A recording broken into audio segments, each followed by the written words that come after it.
Les choses sérieuses commencent à Los Chavales avec enfin ces huitièmes de finale qui ont déjà commencé. Donc dès ce samedi, bien sûr, on attend peut-être le huitième de finale le plus attendu. Bien sûr, ça concerne le Real Madrid. Ce sera face à la Juventus, donc ce mardi à 21h. Et bien évidemment, on va se projeter sur ce match. Buenas a todos y a todas. J'espère que vous allez bien. C'est Baki de Madrid. On se retrouve pour une nouvelle vidéo à propos du Real, comme d'habitude, pour se projeter justement sur ce huitième de finale qui l'attend face à la Juventus de Turin.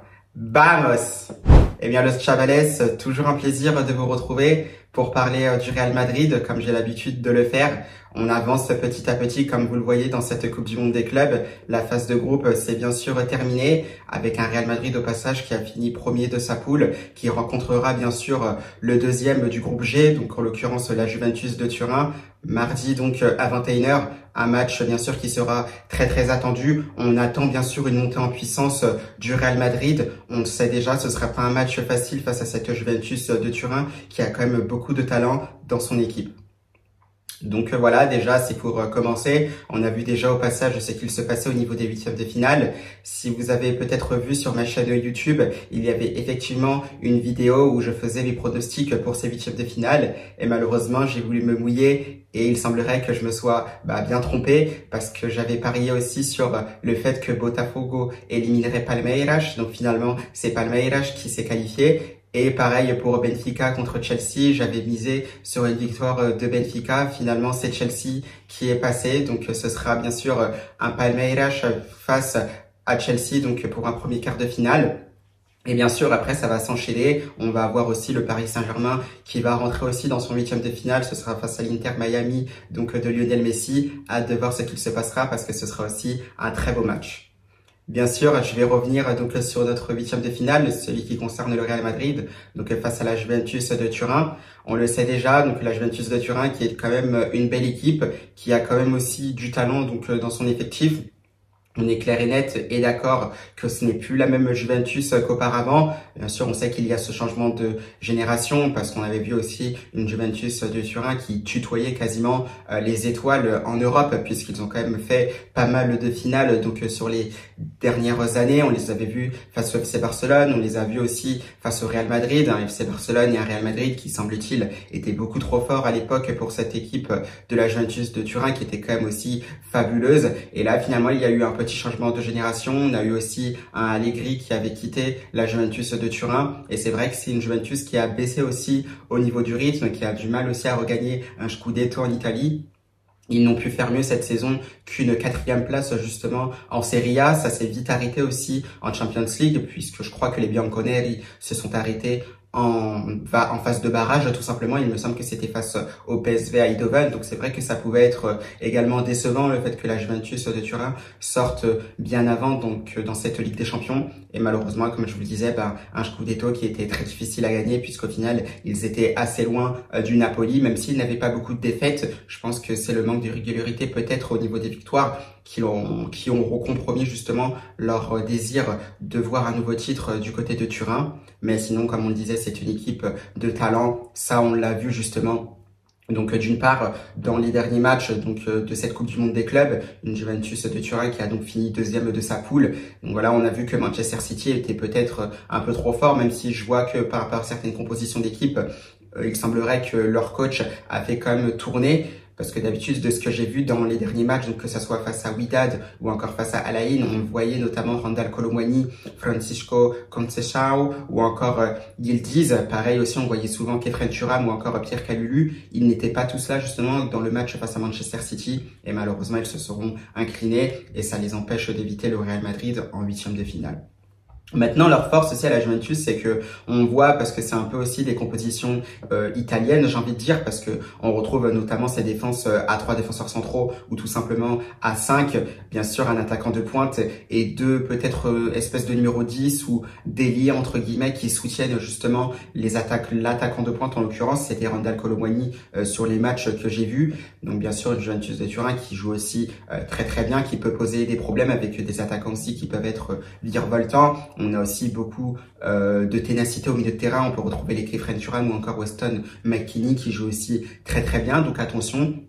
On sait comment ça joue aussi chez les clubs italiens. On sait qu'il y a aussi cette capacité à bien défendre ensemble en étant solidaire avec cette fameuse défense à 5 ou du moins à 3 défenseurs centraux. Donc ça va pas être facile aussi de contourner ce bloc turinois. Et surtout, on a vu que cette Juventus de Turin-là avait quand même cette capacité à marquer. Moi, j'ai vu quasiment sur tous leurs derniers matchs depuis quelques mois, c'est une Juventus de Turin qui arrive toujours à trouver la faille, qui arrive toujours à marquer. Ça, on l'a vu aussi donc lors de la phase de groupe, justement, que ça soit face à Al-Ain, face à Wydad ou encore face à Manchester City. C'est une Juventus de Turin qui arrivait toujours à scorer. Alors certes, c'est vrai qu'ils étaient quand même largement au-dessus de Wydad ou encore de Al-Ain. Manchester City pouvait paraître plus fort avec cette victoire 5-2 donc face aux Tirrenois, mais on a quand même vu justement que c'était une Juve qui arrivait quand même à marquer. Ils l'ont fait face à Manchester City, ils ont réussi quand même à marquer à 2 reprises. Et quand on sait justement que le Real Madrid n'est pas encore très bien rodé défensivement, on se dit oui que ce match-là ne va pas être facile et que ce serait pas étonnant aussi que le Real Madrid encaisse un but dans ce match-là parce que ça peut être un match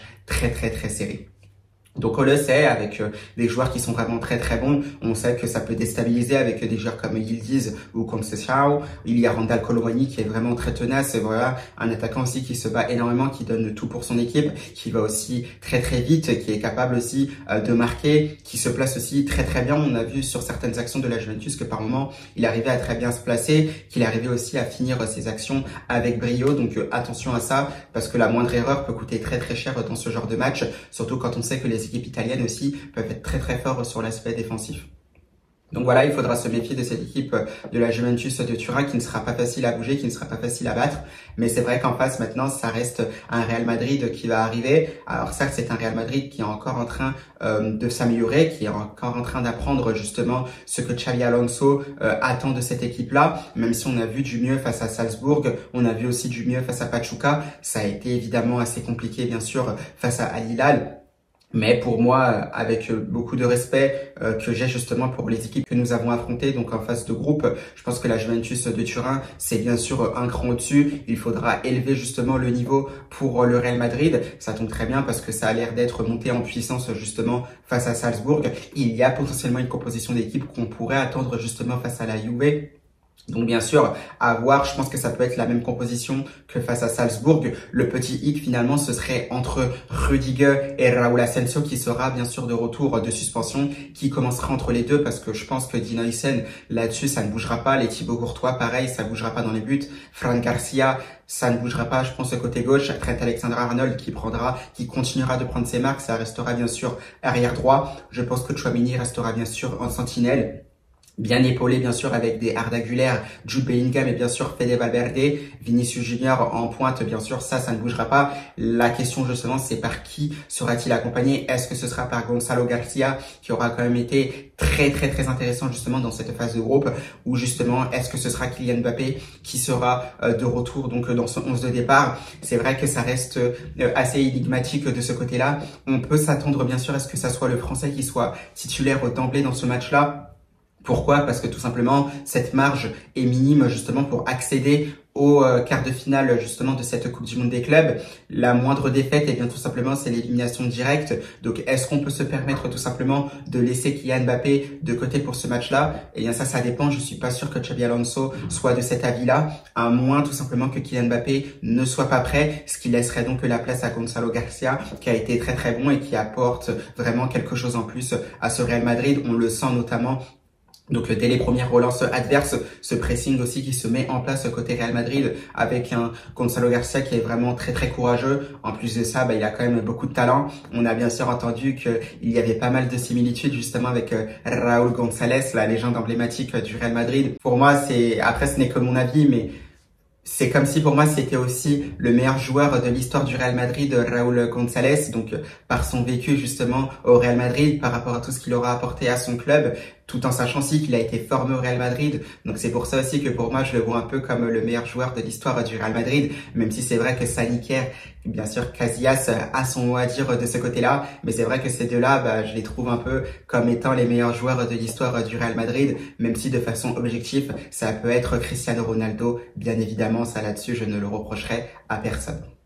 Donc voilà, un Gonzalo Garcia qui semble faire penser justement à Raúl González. Donc aussi, il est assez technique. On voit qu'aussi, ça va très très très vite. Il est intelligent. Il sait gagner aussi des duels de la tête. Il arrive à faire aussi des appels justement qui sont très très utiles, qui peuvent libérer des espaces pour ses partenaires, comme à l'image justement de cette passe décisive de Jude Bellingham pour Vinicius Junior lors du match face à Salzbourg. Donc ça là-dessus, Gonzalo Garcia est vraiment très très utile à cette équipe du Real Madrid.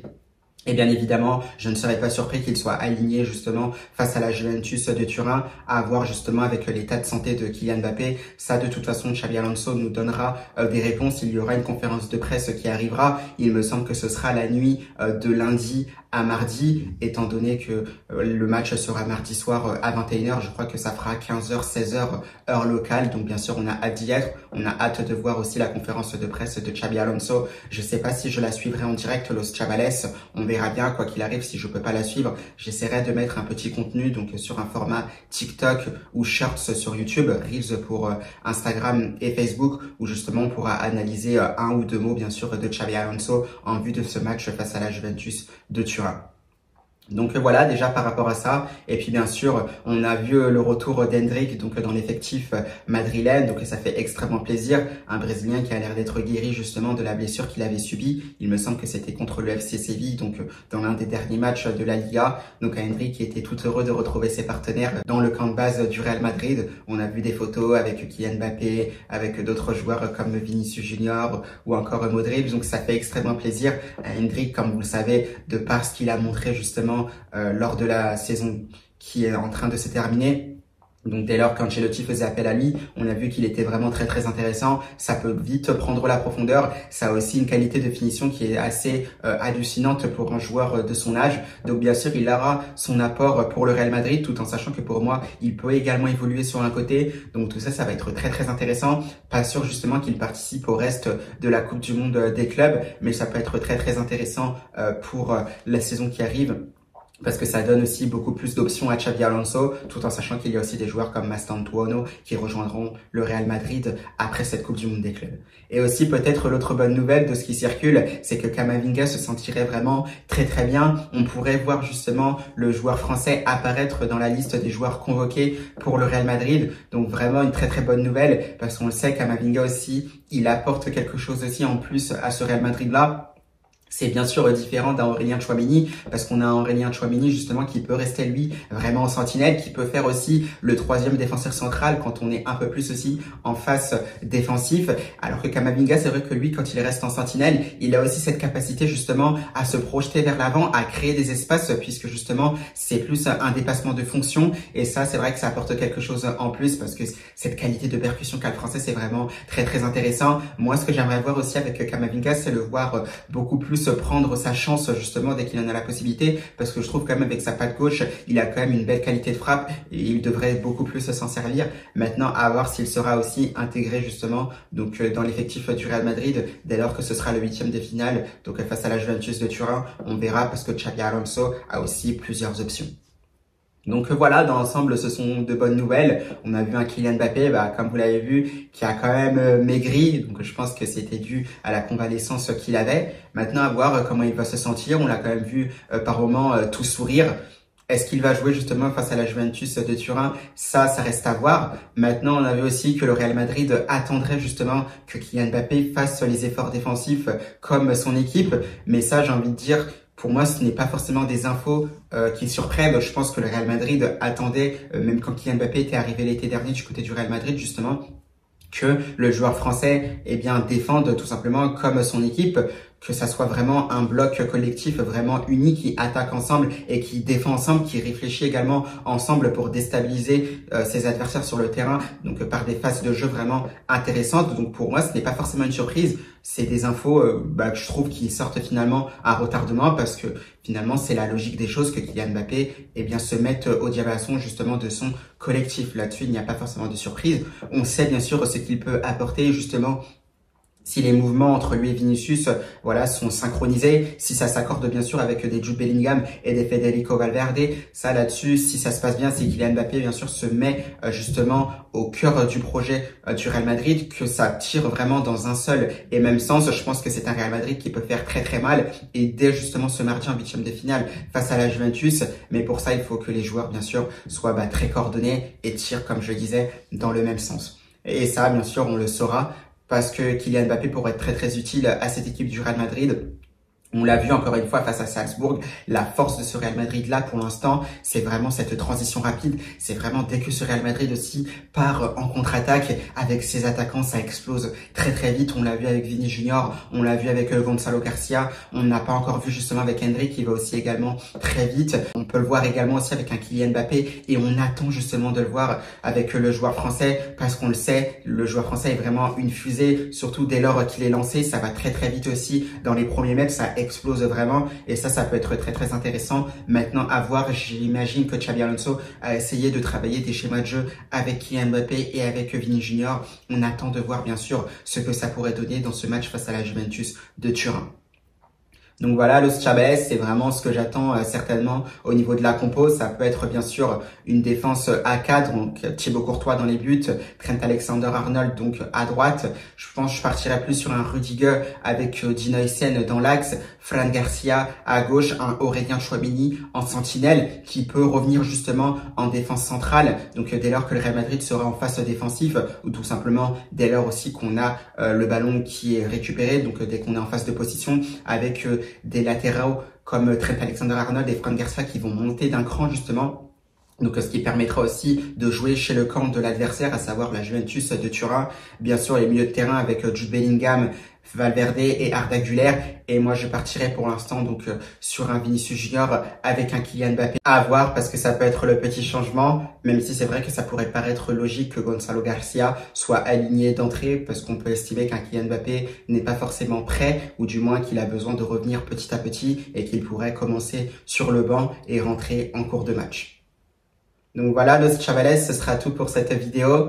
Vraiment, j'ai été très content encore une fois de la réaliser. J'espère qu'elle vous aura plu également. On verra bien ce qu'il se passera pour le Real Madrid. On attend bien sûr dans un premier temps les compositions d'équipe qui seront données donc mardi aux alentours de 19h45 pour voir ce qui nous attendra donc face à cette équipe de la Juventus de Turin.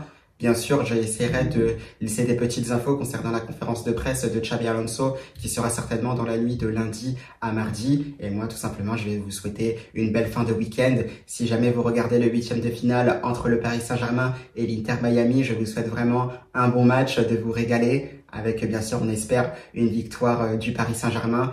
Car bien sûr, en tant que supporter madrilène, j'espère retrouver le Paris Saint-Germain en demi-finale de la Coupe du Monde des clubs, car ça reste toujours un plaisir de voir l'équipe que je supporte, donc le Real Madrid, affronter une équipe française qui de plus est a remporté la Ligue des Champions, donc à savoir le Paris Saint-Germain. C'est vrai que ce serait bien évidemment un plaisir, mais d'abord, bien sûr, vaincre l'Inter Miami pour le Paris Saint-Germain et vaincre, bien sûr, la Juventus de Turin pour le Real Madrid.